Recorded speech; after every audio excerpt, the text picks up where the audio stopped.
Hello दोस्तों, study mode में आपका स्वागत है। एसएससी एमटीएस भर्ती 2020 एसएससी ने एमटीएस का 5 फरवरी 2021 को भर्ती निकाल दिया है। जो लोग भी एलिजिबल हैं वो फॉर्म अप्लाई कर सकते हैं। इसके लिए योग्यता 10वीं पास है। इसका सिलेबस क्या है, इसमें क्या उम्र सीमा है, इसमें कौन कौन फॉर्म भर सकते हैं, इसका वेतनमान कितना है, ये समस्त जानकारी मैं इस वीडियो में देने वाला हूं, तो वीडियो शुरू से लेकर अंत तक देखिएगा। लाखों अभ्यर्थी इस फॉर्म का इंतजार कर रहे थे। अब जल्दी से ये फॉर्म को भर लीजिएगा। अंतिम डेट का इंतजार ना कीजिएगा, क्योंकि बाद में सर्वर डाउन हो जाता है या कुछ प्रॉब्लम के चलते बहुत से लड़के फॉर्म नहीं भर सकते हैं और उनको दोबारा मौका नहीं मिलता है, तो बड़ा अफसोस करते हैं। तो चलिए सबसे पहले मैं शुरुआत करता हूं इसके ऑफिशियल वेबसाइट से। आइएगा ऑफिशियल वेबसाइट पर, देखिएगा staff selection commission government of India, central government का जॉब है, ये भी ध्यान में रखिएगा। 10वीं पर ये आपको सबसे अच्छा जॉब माना जाता है। ठीक, अब यहाँ पर देखिए, ये आपको 5 फरवरी के आइएगा, 5 फरवरी 2021 के डेट में, तो ये आपको नोटिफिकेशन आउट कर दिया गया है। इसे डाउनलोड कर लीजिएगा। डाउनलोड कर पूरा नोटिफिकेशन मैं पढ़कर आपको बताने वाला हूं। अगर पहले से रजिस्ट्रेशन आप कर चुके हैं, कभी एसएससी का फॉर्म भरे हुए हैं, तो यहाँ से आप वो रजिस्ट्रेशन डालकर यहाँ पर लॉग इन कर सकते हैं, कुछ भी पासवर्ड डालकर। अगर नहीं किए हैं तो यहाँ से आपको पुरान नया वाले यहाँ से न्यू यूजर कर रजिस्ट्रेशन करना पड़ता है। ठीक, जिसमें अलग अलग जानकारी आपको देना पड़ता है। अब यहाँ पर जो भी नोटिस डाउनलोड कीजिएगा, यहाँ से देखिए ये नोटिस दिया है, ऑफिशियल नोटिस है। अब यहाँ पर देखिए ये दिया है कि मल्टीटास्किंग नॉन टेक्निकल में आता है, ये स्टाफ एग्जामिनेशन है। ठीक, और 2020 में यह है। तो इसका लास्ट डेट आप देखिएगा, तो यहाँ पर देखिए लास्ट डेट जो time receipt for online application 21 मार्च 2021 दिया हुआ है, 23:30। ठीक, मिस की 11:30 बजे रात तक। तो ये आपको इससे पहले आपको कर लेना है, 21 मार्च से पहले। ये लास्ट डेट का इंतजार मत कीजिएगा, ये भूल अगर करते हैं तो बड़ा दिक्कत होता है। अब कंप्यूटर बेस्ड एग्जामिनेशन का डेट भी दे दिया है, 1/7/2021 से लेकर 20/7/2021।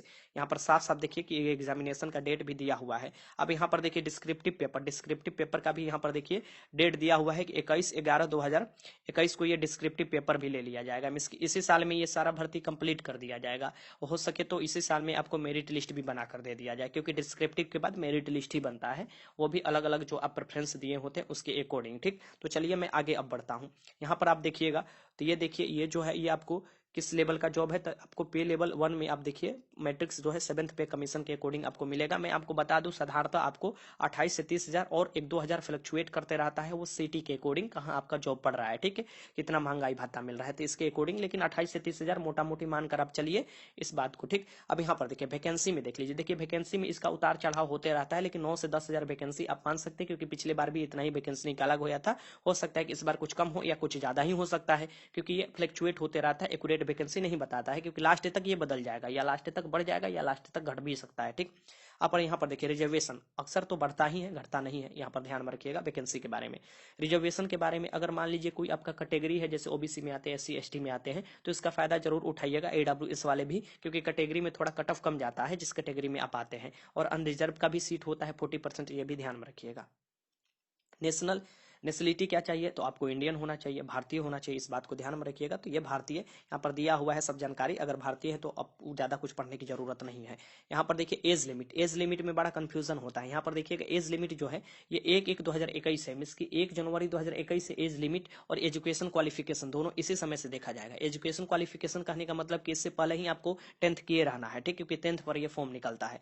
अब यहाँ पर देखिए कि ये दो पार्ट में होता है। यहाँ पर मैं आपको बता देता हूँ, ये सेकंड वाला पार्ट है, ऊपर वाला फर्स्ट पार्ट है। यहाँ पर देखिए कौन सा फर्स्ट पार्ट है, तो यहाँ पर देखिए 18 से 25 वर्ष, मीन्स की ये आपको देखिएगा अलग अलग दोनों में सीट निकलते हैं। तो 18 से 25 वाले जो कैंडिडेट होते हैं, इसकी इनका एज वाले मैं आपको बता रहा हूँ, 18 से मिनिमम 18 तो होगा ही होगा, मैक्सिमम में 25, वो भी किस डेट से, तो 1/1/2021। तो वहां पर आप देख सकते हैं कि उनका भी अलग आता है, और एक आता है 18 से 27। ठीक, 18 से 27 वाले भी आते हैं, उनका भी दिया हुआ है कब से कब तक जन्मे होने चाहिए ये। तो 18 से 27 वाले का ऑलवेज कट ऑफ ज्यादा चला जाता है, ये देखिएगा, क्योंकि इसमें ज्यादा फॉर्म अप्लाई होता है, ज्यादा उम्र वाले भी अप्लाई करते हैं, एक्सपीरियंस वाले भी, तो ये कट ऑफ ओबीसी सी बात है, ज्यादा जाएगा। तो ये 2 बार में आता है, और ये फॉर्म अप्लाई आप कर सकते हैं। अब यहाँ पर देखिए कुछ कैटेगरी वाइज एज का भी छूट मिलता है, ये तो आप जानते ही हैं। जैसे एससी एसटी के कैटेगरी को 5 वर्ष का छूट मिलता है, ओबीसी को आपको 3 वर्ष का, और पीडब्ल्यूडी जो अनरिजर्व वाले आते हैं, ऐसे इनका भी कैटेगरी में चला जाता है, और भी अलग अलग, तो ये 10 वर्ष का आप देख लीजिएगा। अब यहाँ पर मैं आपको जानकारी दे देता हूँ कि जो पीडब्ल्यूडी मींस की आपको बहुत से हैंडीकैप वाले बहुत से ऐसे होते हैं जो कि आते हैं, उनको अलग अलग छूट दिया जाता है, उनके कैटेगरी वाइज भी और अनरिजर्व में भी छूट दिया जाता है। ठीक, तो यहाँ पर देखिए एससी एसटी यहाँ पर जोड़ दीजिएगा, जो आपको लास्ट डेट है उसमें आपको SC ST 5 साल जोड़ देना है और OBC वाले 3 साल जोड़ देना है। EWS को आपको नहीं मिलता है, इसमें कोई भी आपको नहीं मिलता है छूट, ये ध्यान में रखिएगा। आगे देते डेट ऑफ बर्थ आपको कहाँ से चेक किया जाएगा, तो एक बात ध्यान में रखिएगा, मैं आपको सभी एक्सपीरियंस के साथ बता रहा हूँ। अगर डेट ऑफ बर्थ गलती करते हो तो बड़ा दिक्कत होता है लास्ट में, ठीक, क्योंकि डॉक्यूमेंट वेरिफिकेशन के समय आपको 10th के मैट्रिकुलेशन जो है उसके सर्टिफिकेट के अकॉर्डिंग मिलाया जाएगा, मैट्रिक के एक सर्टिफिकेट के अकॉर्डिंग। और अगर आपको कोई भी दिक्कत होता है तो बड़ा उसमें दौड़ाया जाएगा, या ज्यादा दिक्कत होता है, डेट ऑफ बर्थ गलत भर देते हैं या जाति ही गलत भर देते हैं, तो उस समय तो आपको बाहर का रास्ता ही दिखा दिया जाएगा। तो फॉर्म भरते समय इस बात को ध्यान में रखिएगा, जो भी मैं जानकारी देते चल रहा हूँ, ठीक। तो ये मैट्रिकुलेशन के अकॉर्डिंग आपको देखा जाएगा एज, मैट्रिक का जो सर्टिफिकेट होता है उसी के अकॉर्डिंग एज देखा जाएगा। अब आगे चलते हैं, यहाँ पर देखिए essential education qualification. Essential education qualification में मात्र आपको 10th पास होना चाहिए, ये आपको ध्यान में रखिएगा, लेकिन डेट याद रखिएगा 1/1/2021 से पहले आपको पास होना चाहिए, और मिनिमम एज 18 वर्ष मैंने आपको बताया ही, तो ये ध्यान में रखिएगा। आगे चलते हैं, लास्ट डेट सबमिशन क्या है फॉर्म का, तो वो तो मैंने बताया कि 21 मार्च 2021 है। कोशिश कीजिएगा इससे बहुत दिन पहले ही अपना फॉर्म डाल लीजिए, ठीक, 1-2 दिन में अपना फॉर्म डालने स्टार्ट कर दीजिएगा, क्योंकि बाद में सर्वर डाउन हो जाता है तो बड़ा प्रॉब्लम आपको फेस करना पड़ेगा। सभी लोग फॉर्म डालिएगा जो लोग भी एलिजिबिलिटी है और जिनका एज बचा हुआ है, क्योंकि बहुत ही अच्छा जॉब है, 10th पर इतना अच्छा जॉब आपको नहीं मिलने वाला है। एप्लीकेशन फी क्या लगता है, तो एप्लीकेशन फी जो लगता है जैसे कि 100 रुपया लगता है, लेकिन किनका फी नहीं लगता है, तो लड़कियों का फी नहीं लगता है, और SC ST जो भी है उनका फी नहीं लगता है, या जो आपको PWD है, इसकी डिसेबिलिटी से कोई प्रॉब्लम है जैसे हैंडीकैप, ये सब जो होते हैं उनको नहीं लगता है, ठीक, तो इनको फी नहीं लगता है। लड़की का SC ST के जो भी लोग हैं उनका फी नहीं लगता है। आगे बढ़ते हैं, अब सीम ऑफ एग्जामिनेशन इसका कैसा होता है, तो एग्जामिनेशन जो होता है इसका 2 पेपर होता है, मैं आपको बताता हूँ, दोनों पेपर में दिया हूँ। तो यहाँ पर 2 पेपर होता है, फर्स्ट पेपर और सेकंड पेपर, ठीक। फर्स्ट पेपर जो होता है वो ऑब्जेक्टिव टाइप के क्वेश्चन होते हैं, कंप्यूटर बेस्ड एग्जाम उसका होता है, ठीक। पहले क्या होते थे, 2015 से पहले आपको इसका कंप्यूटर बेस्ड एग्जाम नहीं होता था, आपको उससे आपको मतलब 2015 में भी जब एग्जाम हुआ था तो वहां पर भी आप देखिएगा कि अलग अलग समय में आपको अलग अलग, पहले क्या होते थे, कंप्यूटर बेस्ड एग्जाम नहीं होते थे, पेपर पर एग्जाम होते थे, ऑफलाइन एग्जाम होते थे, लेकिन बाद में आपको कंप्यूटर बेस्ड एग्जाम कर दिया गया, क्योंकि कैंडिडेट की संख्या ज्यादा था और बार बार चोरी चमारी होने लगता था इसके चलते। तो यहाँ पर देखिएगा जो पेपर फर्स्ट होता है ये आपको क्या होता है, ऑब्जेक्टिव टाइप के होते हैं, जिसमें आप देखिएगा कंप्यूटर बेस्ड एग्जामिनेशन होता है, CBT एग्जामिनेशन होता है, जिसमें जनरल इंग्लिश के 25 क्वेश्चन आते हैं 25 मार्क्स के। ध्यान में रखिएगा कि जो पेपर फर्स्ट होता है ये 100 क्वेश्चन होता है, 100 मार्क्स का होता है, ठीक, इसके एक क्वेश्चन पर 1 मार्क मिलता है। और यहाँ पर ध्यान में रखिएगा जो टोटल समय मिलते हैं ये 90 मिनट मिलते हैं, जिसमें आपको 100 क्वेश्चन में 25 क्वेश्चन इंग्लिश का होता है, जिसमें 25 मार्क्स में इसके एक क्वेश्चन पर 1 मार्क मिलता है, ठीक। जनरल इंटेलिजेंस या रीजनिंग इसे बोल सकते हैं, 25 क्वेश्चन होता है 25 मार्क्स का। न्यूमेरिकल एप्टीट्यूड इसकी मैथमेटिक्स, आप ज्यादा अर्थमेटिक्स और कुछ अलजेब्रा से भी क्वेश्चन पूछे जाते हैं, आपको मिसके अलजेब्रा हुआ, ट्रिगो हुआ, मिसके एडवांस से भी क्वेश्चन इस समय पूछे जा रहे हैं, ठीक। तो 25 में 25 यहाँ पर आपको आएगा 25 क्वेश्चन, तो 25 मार्क्स, ठीक। जनरल अवेयरनेस का जो क्वेश्चन आता है मिसकी, इसमें करंट अफेयर होगा, जनरल साइंस होगा, जनरल जीके होगा, मिसकी हिस्ट्री पॉलिटी, ऐसे क्वेश्चन पूछे जाते हैं, 1-2 आपको करंट अफेयर से ज्यादा क्वेश्चन होता है, साइंस से भी क्वेश्चन होता है। तो ये 25 क्वेश्चन पूछे जाते हैं 25 मार्क्स के, टोटल यहाँ पर 100 क्वेश्चन हो गया 100 मार्क्स का, ठीक। अब यहाँ पर ध्यान में रखिएगा इसमें जो होता है इसमें नेगेटिव भी होता है 0.2 अंक, 0.2 अंक नहीं, यहाँ पर 0.25 है, देखिए 0.25 में इसकी 1/4 हो जाएगा। इसके अगर 4 क्वेश्चन गलत करते हैं तो एक सही वाला क्वेश्चन भी आपका कट कर खत्म, सही वाला क्वेश्चन कहने का मतलब सही वाला क्वेश्चन का 1 मार्क्स खत्म हो जाता है, क्योंकि 0.25 से 4 से गुणा कीजिएगा तो 1 अंक आपका कट जाएगा, 4 क्वेश्चन गलत करते हैं। तो कोई भी तुक्का तुक्की मारने की जरूरत नहीं है, 50% अगर मतलब होता है कि दो ऑप्शन है, 2 ऑप्शन छाड़ दिए तो उसमें क्वेश्चन ये लगाने की कोशिश जरूर कीजिएगा, उसमें आपका फायदा मिलने वाला है। अब यहाँ पर देखिए जो फर्स्ट पेपर होगा ना, तो फर्स्ट पेपर में आपको देखा जाएगा कि आपने कितना स्कोर किया, कट ऑफ बनाया जाएगा, उस कट ऑफ के आपके ऊपर है मिसके, उसमें आगे आपका रिजल्ट, तो आपको डिस्क्रिप्टिव पेपर दिया जाएगा। इसके डिस्क्रिप्टिव पेपर जो होते हैं ये सेकंड पेपर होते हैं, ये पासिंग पेपर होता है, ये मेरिट लिस्ट में इसका नंबर नहीं जोड़ा जाता है, इस बात को ध्यान में रखिएगा। और इसमें जो होता है ये मैक्सिमम 50 मार्क्स के होते हैं, और एक चीज लिखना होता है, या तो आप शॉर्ट ऐसे लिखिए या लेटर लिखिए, यहाँ ध्यान में रखिए, या तो शॉर्ट ऐसे लिख सकते हैं या तो लेटर लिख सकते हैं। और ये जो यहाँ पर देखिए जो होता है इसमें 30 मिनट का समय आपको मात्र दिया जाता है, आप जितना जल्दी आप हो सके लिख लीजिए। और यहाँ पर ध्यान में रखिए कुछ इसमें कोई दिक्कत नहीं होता है, ज्यादातर लोग पास ही हो जाते हैं, तो फर्स्ट वाला पेपर में आपको ज्यादा मेहनत करना है, और लिखने में भी 2-3 दिन आप अगर समय दे देते हैं लगातार तो अच्छे लिख सकते हैं। क्योंकि इसमें हमारा देखें तो 2015 में MTS का फॉर्म हम भरे थे तो ये दिए थे, तो मेरा इलाहाबाद में हुआ था, डिस्क्रिप्टिव इलाहाबाद में ही होता है, तो यहाँ पर 50 में से मेरा 38 आया था। कितने दिन तैयारी करते तो आपको 3 से 4 दिन मैंने डिस्क्रिप्टिव का तैयारी किया था और 38 नंबर आ गया था, इसमें मैं पास कर गया था, ठीक। तो ये आराम से धूमधाम से आप पास कर सकते हैं। पेपर फर्स्ट देखिए, पेपर फर्स्ट में ही जितना हो सके मेहनत लगाना है। इंग्लिश वाले से लोग घबरा जाते हैं, बिहार के लोग या जो भी हम लोग हिंदी बेल्ट वाले लोग होते हैं ज़्यादा घबरा जाते हैं जो इंग्लिश नहीं पढ़े रहते शुरुआत में। एक बात मैं आपको बता दूं, बेसिक इंग्लिश पूछता है, अगर अच्छे से आप पढ़ लेते हैं ग्रामर और थोड़ा वोकैबुलरी पर अगर थोड़ा पकड़ हो जाता है, into synonym one word substitution, तो अच्छे से इसमें मार्क्स कर सकते हैं। और बाकी जो मैथ हुआ, रीजनिंग हुआ, जीके जीएस हुआ, इसमें आप ऑलवेज अच्छा ही कीजिएगा और स्टेट से, क्योंकि इधर के लोगों का ये ज्यादा पकड़ होता है। ठीक, थोड़ा इंग्लिश में ही इधर उधर थोड़ा हो जाता है, वो सभी लोगों का नहीं होता है। बहुत से लड़के सीजीएल एसएससी आपको सीजीएल का भी तैयारी करते हैं, एलडीसी का, तो अच्छे से एमटीएस निकाल पाते हैं। अगर उनका वो सब नहीं निकलता है तो ये भी फॉर्म भरते रहते हैं। फॉर्म भरने में क्या बुराई है, अगर निकल जाता है तो अच्छा जॉब भी है और प्रमोशन भी वहीं आपको पहुंचना है, तो उसमें रखकर भी जॉब में अगर जॉब के देते हैं तो अच्छा से पहुंच जाते हैं आगे।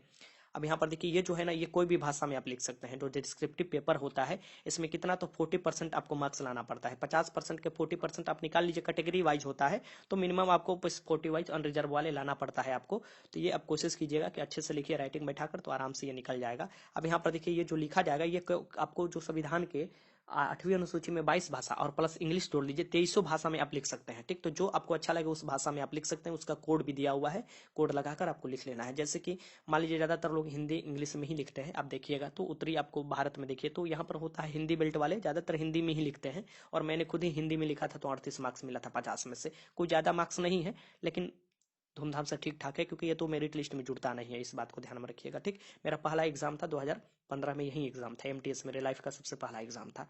अब यहाँ पर मैं देखिए, यहाँ पर अलग अलग दिया हुआ है कोड। आगे चलते हैं। सेंटर आपको एग्जामिनेशन।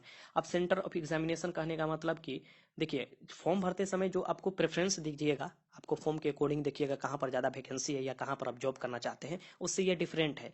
उसके बारे में मैं आपको बताऊंगा। यहाँ पर आप देखिएगा तो ये आपको एग्जामिनेशन जो सेंटर है आप कहाँ देना चाहते हैं। ठीक, तो आपको सेंट्रल रीजन वाले देखिए, सेंट्रल रीजन में बिहार और उत्तर प्रदेश आ जाते हैं। ये दो आता है स्टेट सेंट्रल रीजन में, अलग अलग रीजन पर आपको स्टेट डिवाइड किए गए हैं, स्टेट मिला लिए हैं अलग अलग रीजन में। ठीक, तो यहाँ पर सेंट्रल रीजन में आप देखिएगा तो यहाँ पर देखिए, तो बिहार वाले को मैं आपको बता देता हूँ कि 3-4 आपका सेंटर दिया रहता है बिहार में, वो आप लगा लीजिएगा। और सबसे पहले फॉर्म भरिएगा ना, तो आपको सेंटर भी जो चूज कीजिएगा वहीं पर मिल जाता है। जैसे कि भागलपुर है, दरभंगा है बिहार में, मुजफ्फरपुर है, पटना है, पूर्णिया है। और उसके बाद अब यूपी के सेंटर आपको मिलने शुरू कर दिया जाएगा। आगरा है, बरेली है, गोरखपुर है, झांसी है, कानपुर है। ये आपको सेंट्रल वाले जो रीजन वाले होंगे यहीं पर आपका ना सेंटर डाल सकते हैं और वहां पर अपना एग्जाम देने जा सकते हैं यूपी बिहार के लोग। ठीक, तो इस बात को ध्यान में रखिएगा। लेकिन डिस्क्रिप्टिव पेपर जब भी आप देखिएगा तो इलाहाबाद में ही होता है, मींस की प्रयागराज में होता है, क्योंकि वहां पर देखिएगा सेंट्रल रीजन का जो ऑफिस है प्रयागराज इलाहाबाद में है। अपना अपना रीजन का आप देख लीजिएगा। आगे चलते हैं। Mode of selection. Mode of selection कैसे होता है, तो आपको फर्स्ट पेपर दीजिएगा तो सीबीटी एग्जाम है, अलग अलग आपको बहुत से शिफ्ट में एग्जाम होगा, तो कोई शिफ्ट इजी होता है, कोई शिफ्ट हार्ड होता है, तो नॉर्मलाइजेशन किया जाता है और हार्ड वाले शिफ्ट को ज्यादा स्कोर भी मिल जाता है, इसके नंबर बढ़ाया जाता है। तो यहाँ पर आप देखिएगा नंबर बढ़ता है तो उसके अकॉर्डिंग बैलेंस बनाकर कट ऑफ निकाला जाता है। तो नॉर्मलाइजेशन भी प्रक्रिया किया जाएगा। यहाँ पर ध्यान में रखिएगा, ये दो भाग में किया जाएगा। एक तो 18 से 25 वाले जो जितना वैकेंसी है उसके अकॉर्डिंग, और 18 से 27 वाले एज वाले है जो भर्ती, उसके अकॉर्डिंग निकाला जाएगा। ये साफ साफ दिया हुआ है। और जो डिस्क्रिप्टिव पेपर है यहाँ पर देखिए, उसमें पेपर में क्वालिफाइंग होता है, लेकिन यहाँ पर 40% अनरिजर्व के लिए कैटेगरी के लिए और 35% रिजर्व कैटेगरी के लिए लाना होता है। ठीक, इसके अनरिजर्व मिस की जो आपको यूआर आ जाते हैं वो आपको अनरिजर्व में आ जाते हैं, और जो कैटेगरी वाइज हो जाएंगे वो आपको आ जाएंगे 35%। ये सब लोग ला जाता है, डिस्क्रिप्टिव आराम से सब लोग पास हो जाता है। ठीक, प्रेफरेंस देखिए स्टेट वाइज या यूनियन टेरेटरी जो होता है ऑल इंडिया में आपको प्रेफरेंस देना होता है, उसका कोड होता है, उस कोड के अकॉर्डिंग तो देख लीजिएगा। मान लीजिए कि मेरा मन कर रहा है दिल्ली में जॉब करने के लिए, तो मैंने दिल्ली उस समय डाला भी था और एग्जाम देने भी दिल्ली ही गया था। ठीक, 2015 का बात है, इस एग्जाम देने भी वहीं पर गया था, सेंटर पड़ा था दिल्ली में। तो यहाँ पर देखिए, तो यहाँ पर देखिए कि यूनियन टेरेटरी दिया हुआ है, तो ये अपना रैंक निर्धारित कर लीजिएगा कि कहाँ पर आप अपना डालना चाह रहे कोड और कहाँ पर सीट ज़्यादा है उसके अकॉर्डिंग। ऐसे तो ऑल ओवर इंडिया का ही आप देखिएगा, जैसे कि एक में नहीं क्वालिफाई किए जहाँ पर आप डाले थे, चूज किए थे, तो दूसरे में देखा जाएगा कि उसके अकॉर्डिंग आपका नंबर है, तो उसके अकॉर्डिंग आपको क्वालिफाई किया जाएगा। उस पर मैं अलग से वीडियो बनाऊंगा, विस्तार से सब समझ पाइएगा आप, नहीं तो ये वीडियो लंबा हो जाएगा। ठीक, तो कैसे कीजिएगा, यहाँ पर देखिए ये कोड दिया हुआ है। तो मान लीजिए कि आप चाह रहे हैं कि दिल्ली में जॉब करने के लिए या दिल्ली में रहने के लिए, तो देख लीजिएगा दिल्ली में कितना है, किस रीजन में है, दिल्ली में कितना सीट है, अलग अलग स्टेट वाइज आपको सीट दिया होता है। और उसमें अपना प्रेफरेंस डाल दीजिएगा, सबसे पहले जी डाल दीजिएगा दिल्ली में डालते हैं तो ऐसे अपना प्रेफरेंस डालते रहिएगा, क्योंकि स्टेट वाइज आपको सीट डिवाइड होता है, स्टेट वाइज सीट डिवाइड होता है। और जो कुछ स्टेट होते हैं वो जोन वाइज भी होते हैं, कुछ जोन में जैसे सेंट्रल रीजन में बिहार और यूपी पड़ जाते हैं, तो आपको उसमें आपको ये चूज करना पड़ता है कि आपका सेंटर कहाँ, एग्जाम कहाँ देना चाह रहे हैं। ठीक, जैसे बिहार के लड़के बहुत से दिल्ली में भी रहते हैं, तो वो दिल्ली चूज कर दिल्ली में ही अपना एग्जाम भी सेंटर डाल देते हैं और दिल्ली में एग्जाम भी दे देते हैं। आगे चलते हैं। यहाँ पर देखिए कि सभी जानकारी मैं दे दिया हो सके तो, और कुछ बचा हुआ है तो कमेंट बॉक्स में जरूर पूछिएगा, मैं आपको बता दूंगा अलग से वीडियो बनाकर या कमेंट में आपको जवाब दे देता हूँ। ठीक, यहाँ पर देखिए कि पार्ट टू सबसे इंपॉर्टेंट है। यहाँ पर दिक्कत कर देते हैं जो डॉक्यूमेंट वेरिफिकेशन के समय बहुत से ऐसे लड़के होते हैं जो कि बेचारे मुंह लटका कर इधर उधर घूमते रहते हैं और अंत में कुछ होता भी नहीं है। वो क्यों? तो क्योंकि शुरुआत में छोटा मोटा जो गलती, जैसे डेट ऑफ बर्थ गलती करने का मतलब कि आपका कुछ नहीं होने वाला है, फाइनल कितना भी मार्क्स ले लें। जाति अगर गलत भर दिए तो दिक्कत हो जाता है, अगर अनरिजर्व में नहीं क्वालिफाई कर पाते हैं तो अपनी जाति में भी नहीं तो फिर बाहर कर दिए जाते हैं। तो ऐसे ध्यान में रखिएगा, ये सब नहीं गलती करना है। फोटोग्राफ जो होगा यहाँ पर साफ साफ दिया हुआ है कि जो आपको रिजेक्ट कर दिया जाएगा अगर फोटोग्राफ पर डेट नहीं है, तो फोटोग्राफ 3 महीने के अंदर वाला में इसकी नया होना चाहिए। ठीक, और बाकी फॉर्म भराते समय जाइएगा तो 2-3 बार ध्यान में रखिएगा कि कोई भी गलत चीज ना हो भरे, जैसे आपका नाम हुआ, कब पास आप किए, कितना एज है आपका, आप किस कैटेगरी में है, ये सब आपको कभी भी गलत नहीं भरना है। इसके चलते आप बाहर हो सकते हैं, आपके पापा का क्या नाम है, ये सब। ठीक, तो ये सभी जानकारी इसमें दिया है, ध्यान से पढ़ लीजिएगा, फोटोग्राफ आप देख लीजिएगा फॉर्म भरते समय वहां पर। अब यहाँ पर देखिए फॉर्म कहाँ से भरिएगा और कहाँ से सभी जानकारी ले सकते हैं, तो मैंने फिर बताया स्टाफ सिलेक्शन जो है, स्टाफ सिलेक्शन कमीशन, और यहाँ पर 5 फरवरी में ही यहाँ पर आप देख सकते हैं आ गया, इसलिए मैं 6 फरवरी को सुबह ये वीडियो बनाकर अपलोड कर रहा हूँ कि आपको समस्त जानकारी मिल जाए, क्योंकि रात में ही अपडेट कर दिया गया है। और ये पहले बता दिया गया था कि इस समय आपको निकाला जाएगा भर्ती, और आपको उस डेट में एसएससी सही कैलेंडर पर अपना चल रहा है तो वो निकाल रहा है, और एग्जाम भी सही तरीका से लिया जा रहा है। ठीक, अब यहाँ पर देखिए कि ये जो आपको पुराने वाले हैं रजिस्ट्रेशन का भी, या आपको एसएससी का फॉर्म भरे हैं तो यहाँ से कर सकते हैं अप्लाई, या नए वाले तो यहाँ से कीजिएगा। कुछ आपको डालना पड़ता है डिटेल्स आपको, और क्वालिफिकेशन के बारे में नहीं कीजिएगा तो यहाँ से आपको कर सकते हैं। ठीक, अब आगे मैं बता देता हूँ कि कोई भी अगर डाउट है तो कमेंट बॉक्स में जरूर लिखिएगा, और ये मेल फीमेल दोनों के लिए है। ठीक, मेल फीमेल दोनों भर सकते हैं। ठीक, ये सेंट्रल गवर्नमेंट का जॉब है, और वेतनमान में भी मैंने बताया ना कि अच्छा खासा वेतनमान मिल जाता है, और आपको ऊपर बढ़ने का भी आपको बहुत से चांस मिलता है। ठीक, सेंट्रल गवर्नमेंट का जॉब भी है, तो ये 10th पर अच्छा जॉब है। अगर आपके पास एलिजिबिलिटी है, एज भी बचा हुआ है, तो जरूर एक बार फॉर्म भरिएगा और इसका फायदा जरूर उठाइएगा। अब आगे हम चलते हैं। अगर मान लीजिए कोई बिहार पुलिस कांस्टेबल 2020 की तैयारी कर रहा है तो वो तो फॉर्म डालिएगा ही डालिएगा।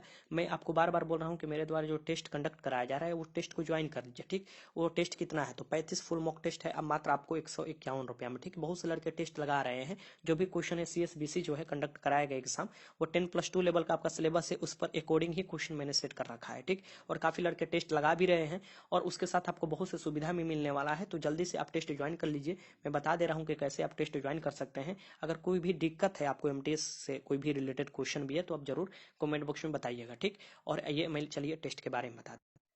अगर आप बिहार पुलिस कांस्टेबल 2020 का फॉर्म भरे हैं, जिसका एग्जाम 14 मार्च 2021 तथा 21 मार्च 2021 को कंडक्ट कराया जाएगा बिहार के अलग अलग परीक्षा केंद्रों पर, तो आप फुल मॉक टेस्ट लगा सकते हैं। 35 फुल मॉक टेस्ट मात्र 151 रुपया में आप लगा सकते हैं, जिसका सभी क्वेश्चन जो होगा वो सिलेबस पर आधारित होगा। और इसमें आपको क्या क्या विशेषता मिलने वाला है, तो सबसे पहले हिंदी इंग्लिश दोनों में आपको प्रश्न होगा।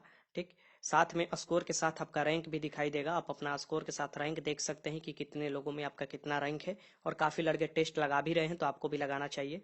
ठीक, फिर इसके बाद सभी प्रश्न का विश्लेषण होगा, एक एक प्रश्न पर पॉइंट वाइज विश्लेषण दिया हुआ है, जो कि उस पॉइंट भी आपको इंपॉर्टेंट होगा, वहां से भी क्वेश्चन आपके बन जाते हैं एग्जाम में। ठीक, आगे चलते हैं। फिर यहाँ पर सभी डाउट का जवाब तुरंत दिया जाएगा। अगर कोई क्वेश्चन में आपको डाउट है तो उसी समय विदिन 5 मिनट के अंदर आपको जवाब दे दिया जाएगा, अगर उस क्वेश्चन में अगर आपको डाउट लगता है तो। साथ में ये भी ध्यान में रखिएगा कि घर बैठे इसकी तैयारी आप बिहार पुलिस कांस्टेबल के कर सकते हैं, तो 30 फुल मॉक टेस्ट में जरूर ज्वाइन कीजिएगा, मात्र 151 रुपया में है। इसमें कैसे आप ज्वाइन कर सकते हैं, इसके लिए आपको क्या करना होगा कि अपने प्ले स्टोर से एग्जाम्स टुडे एप्स जो है वो डाउनलोड करना पड़ेगा। यहाँ पर लोगो देख लीजिए, एग्जाम्स टुडे 14 MB का एप्स है और आसानी से मिल जाएगा। ठीक, और यहाँ पर क्या करने का पड़ेगा, डाउनलोड कर कर आपको बिहार एग्जाम्स वाला जो सेक्शन है इसमें आना पड़ेगा, और इस सेक्शन में आइएगा तो ये नीचे देखिए ये जो टेस्ट चल रहा है यहाँ पर बिहार पुलिस कांस्टेबल। ठीक, 2020 के लिए टेस्ट स्टार्ट हो चुका है, और बिहार दरोगा 2020 का भी टेस्ट स्टार्ट हो चुका है। बिहार पुलिस कांस्टेबल का आपको 35 फुल मॉक टेस्ट मात्र 151 रुपया में आप लगाइएगा, जिसमें 100 क्वेश्चन होगा और टाइमिंग के अकॉर्डिंग आपको सेट किया होगा। ठीक, टाइम भी उस पर दिखाएगा आपको, तो परीक्षा हॉल वाला आपको अनुभव होगा। वैसे ही बिहार दरोगा में भी काफी स्टूडेंट इनरोल है, ये भी अगर तैयारी आप कर रहे हैं तो इसमें भी इनरोल कर सकते हैं, और इसकी भी तैयारी आप कर सकते हैं। 30 फुल मॉक टेस्ट मात्र 100 रुपया में। ठीक, तो इसमें जरूर इनरोल कीजिएगा। और अगर डेली क्यूज लगाना चाहते हैं तो यहाँ से डेली क्यूज भी लगा सकते हैं। यहाँ पर देखिए देखिए बिहार एग्जाम्स वाला में है, फ्री में क्यूज लगा सकते हैं। अगर कोई भी दिक्कत होता है डाउनलोड करने में या कोई भी परेशानी होती है तो नीचे आपको डिस्क्रिप्शन बॉक्स में एक नंबर मिलेगा, वहां पर मैसेज कीजिएगा तो आपको पता चल जाएगा कोई भी अगर परेशानी होती है तो। ठीक, तो अगर बिहार पुलिस कांस्टेबल या बिहार दरोगा की तैयारी कर रहे हैं तो यहाँ से जरूर आपको इनरोल करना चाहिए। और सबके साथ में अगर टेस्ट लगाइएगा तो आपको अनुभव भी होगा कि कितना टफ कंपटीशन है, क्योंकि इतने ज्यादा लोग इतने कम सीटों पर हैं। ठीक, तो वीडियो अच्छा लगा तो लाइक कीजिएगा, कोई भी मन में डाउट है कमेंट बॉक्स में लिख सकते हैं। वीडियो देखने का आपका बहुत बहुत धन्यवाद।